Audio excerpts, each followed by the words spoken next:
सगियों भरसा गोठ अलाउद्दीन भागत जे रहवासिन जो औरत जी मुबैना अगवा जा जवाबदार गिरफ्तार न थियण खिलाफ विंग स्टाफ वटि टायरनि खे बाहियूं ॾेई एहतजाजी मुज़ाहिरो करे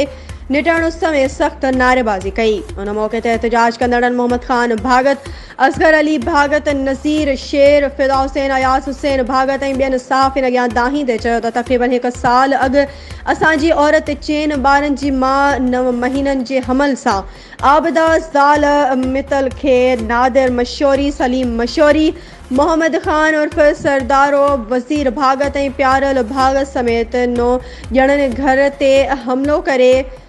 हथियारनि जे ज़ोर ते आबिदा खे अगवा करे मीरपुर माथेलो जे कच्चे में खणी वञी 1 साल ताईं क़ैद करे जिनसी ॾाढाई करण सां गॾु तशदुद कंदा रहिया।